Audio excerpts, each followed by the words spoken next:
12 రోజుల పాటు రాజమండ్రి ఆసుపత్రిలో నరక యాతన అనుభవించిన ఫార్మసీ విద్యార్థిని నాగాంజలి కన్నుమూసింది.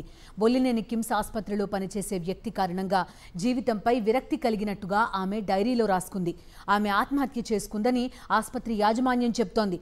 అయితే మత్తు ఇంజెక్షన్ స్వయంగా తీసుకోవడం సాధ్యం కాదని డాక్టర్లు అంటున్నారు. నాగాంజలి విషయంలో ఆసుపత్రి యాజమాన్యం పాత్రపై కూడా అనుమానాలు కలుగుతున్నాయి.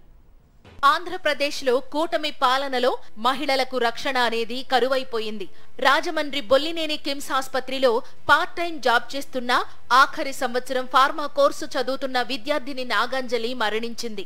మత్తు ఇంజెక్షన్ తీసుకుని ఆమె ఆత్మహత్య యత్నం చేసిందని ఆసుపత్రి యాజమాన్యం చెప్పింది. 12 రోజుల పాటు కోమాలో ఉండి ఆఖరుకు గురువారం అర్ధరాత్రి దాటాక తుది శ్వాస వదిలింది.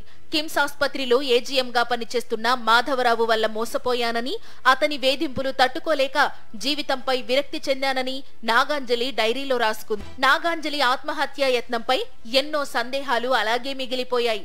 ఆమె చేసుకుందని చెబుతున్న ఇంజెక్షన్ స్వయంగా చేసుకోవడం సాధ్యం కాదని వైద్యులు స్పష్టం చేశారు. ఆసుపత్రిలోని అన్ని విభాగాల్లో సీసీ కెమెరాలు ఉన్నా నాగాంజలి ఎక్కడ ఇంజెక్షన్ చేసుకుంది అని చెబుతున్నారో అక్కడ మాత్రం సీసీ ఫుటేజ్ లేకపోవడం అనుమానాలకు తావిస్తోంది. ఈ మొత్తం వ్యవహారంపై తీవ్రంగా స్పందించిన వైఎస్ఆర్సీపీ మాజీ ఎంపీ భరత్ బాధితురాలి తల్లిదండ్రులను మాజీ సీఎం వైఎస్ జగన్ వద్దకు తీసుకెళ్లారు. నాగాంజలికి న్యాయం జరిగే వరకు పోరాడదామని, తాను అండగా ఉంటానని ఆయన భరోసా కల్పించారు.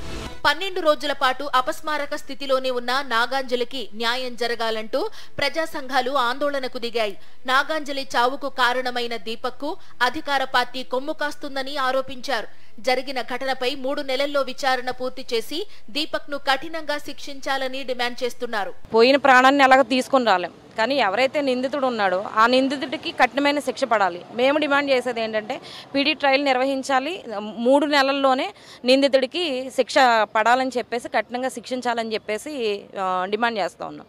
అట్లాగే హాస్పిటల్ యాజమాన్యం వ్యవహరించిన తీరు కూడా కరెక్ట్గా లేదు అనేది మా అభిప్రాయం. అంజలి చనిపోయినా ఈ వ్యవహారంపై పూర్తి స్థాయిలో విచారణ చేస్తామంటున్నారు పోలీసులు. సీసీ ఫుటేజ్ కు సంబంధించి డీవీఆర్ స్వాధీనం చేసుకున్నామని, అదేవిధంగా అంజలికి ఇంజెక్షన్ ఎవరు చేశారన్న అంశంపై కూడా పరిశీలిస్తామని పోలీసులు చెబుతున్నారు. అన్ని సీసీ కెమెరాలు కూడా మనం పనిచేసినట్టు వస్తుంది. ఆ రిపోర్ట్ బట్టి మనం ఫర్దర్ ఇన్వెస్టిగేషన్ చేయడం జరుగుతుంది. దీని వెనకాల ఎవరైనా వేరే రకంగా ఉంటే దాని మీద కూడా సరైన చర్య తీసుకోవడం జరుగుతుంది. ఎవరైతే దీనికి కారకులు ఉన్నారో అతన్ని అరెస్ట్ చేయడం, రిమాండ్ చేయడం, సెంట్రల్ జైలుకి పంపడం జరిగింది. ఇక మీద కూడా దర్యాప్తు అంతా కూడా పారదర్శకంగా నిష్పక్షపాతంగా జరుగుతుంది. ఎలా ఎంత పెద్దవారైనా దోషులు కఠినంగా శిక్షిస్తాం చట్టప్రకారం. నయానా భయానా అంజలి తల్లిదండ్రులను అధికార పార్టీ నేతలు లొంగ తీసుకున్నారా అంటే అవుననే సమాధానం వినిపిస్తోంది. నిందితుడు దీపక్ అధికార పార్టీ ఎమ్మెల్యేకి బంధువు, పలుకుబడి కలిగిన బొల్లినేని కిమ్స్ ఆసుపత్రి యాజమాన్యానికి సన్నిహితుడు కావడంతో ఈ కేసు ఏ మేరకు ముందుకు వెళుతుందన్న విషయంపై సందేహాలు కలుగుతున్నాయి.